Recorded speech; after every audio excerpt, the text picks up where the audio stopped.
नमस्कार शेतकरी मित्रांनो, कृषी संस्कारच्या आपल्या चॅनलमध्ये आपल्या सर्वांचे सहर्ष स्वागत। तर मित्रांनो, कांदा रोपवाटिकेमधील तण नियंत्रण हे खूप महत्त्वाचा विषय आहे आणि म्हणून मी आपल्या समोर या व्हिडिओमध्ये कांदा रोपवाटिकेमधील तण नियंत्रण कोणत्या पद्धतीने करायचं, त्याच्यात काळजी काय घ्यायची, कशा पद्धतीने करायचं याबद्दल सविस्तर अशी माहिती सांगणार आहे। आणि म्हणून व्हिडिओला शेवटपर्यंत बघायला विसरू नका, कारण यात तण उगवण्यापूर्वीची जी महत्त्वाची तणनाशक आहेत त्याची मी तुम्हाला महत्त्वपूर्ण अशी माहिती सांगणार आहे। म्हणून व्हिडिओला शेवटपर्यंत बघायला विसरू नका। तसंच जर चॅनलला नवीन असाल तर फॉलो आणि सबस्क्राईब करायला विसरू नका मित्रांनो।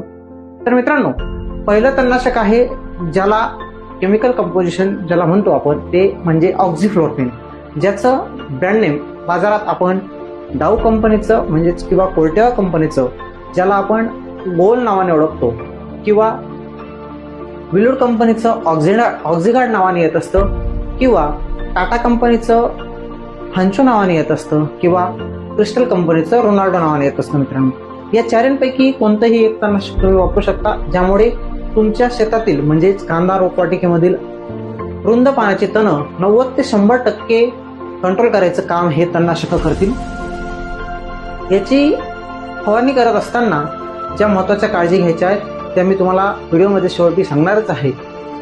पण जर तुमच्या शेतात अरुंद पानाच्या तणांची संख्या जास्त असेल, किंवा म्हणजे ज्याला आपण गवतवर्गीय तण म्हणत असतो, एकदल तण म्हणत असतो, त्यांची संख्या जर जास्त असेल तर तुम्हाला पेंडिमिथायलिन या तणनाशकाची फवारणी करायची आहे, ज्याचं ब्रँड नेम बाजारात मार्केटमध्ये आपण यूपीएल कंपनीचं दोस्त सुपर नावाने ओळखतो, किंवा टाटा कंपनीचं पॅनिडा ग्रँडे नावाने ओळखतो।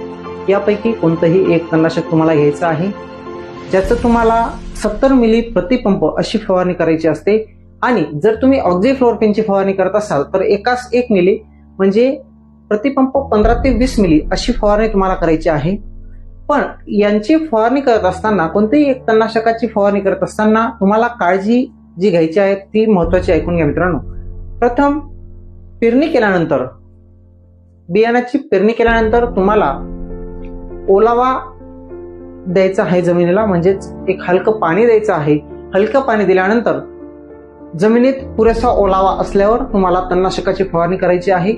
फवारणी करत असताना रिव्हर्स डायरेक्शनने तुम्हाला फवारणी करायची आहे मित्रांनो।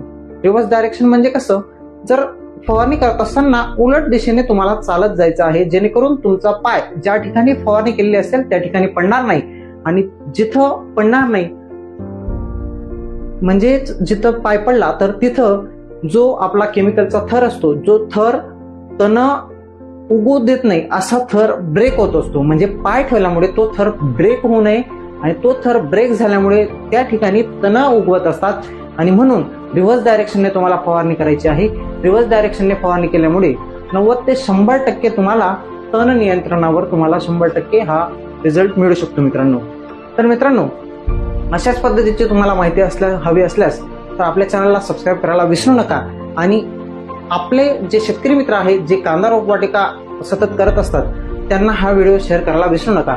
आणि मित्रांनो, 15 ते 20 दिवस, 20 ते 25 दिवस हे तणनाशक फवारणी केल्यानंतर तुम्हाला रिझल्ट त्या शेतात दिसणार आहे, म्हणजेच तण तुम्हाला दिसणार नाही। त्यानंतर तुम्हाला 15 ते 20 दिवसाचं झाल्यानंतर जी तण तुम्हाला उगवताना दिसतील त्यांच्यासाठी गोल आणि विपसुपर यांची जोडी, किंवा ऑक्झिगार्ड आणि जावा सुपर यांची जोडी, किंवा टर्गा सुपर आणि रोनाल्डो यांची जोडी, या तिघांपैकी कोणतीही जोडी फवारणी करायला घ्यायची आहे। त्याच्यासोबत तुम्हाला चिलेटेड झिंक वापरायचं आहे, जेणेकरून तणनाशक वापरत असताना त्याला झटका बसणार नाही आणि रोप पिवळे पडणार नाही, म्हणजेच त्याची ग्रीनरी आणि काळोखी सतत टिकून राहील। तर मित्रांनो, ती फवारणी केल्यानंतर तुम्हाला 100% तण आटोक्यात येणार आहे, आणि तण आटोक्यात येण्यानंतर तुम्ही 100% समाधानी। आवडल्यास लाईक करा, आणि आपल्या सर्व शेतकरी मित्रांना जे कांदा रोपवाटिका करत असतील त्यांना शेअर करायला विसरू नका, आणि चॅनलला सबस्क्राईब करायला विसरू नका। धन्यवाद।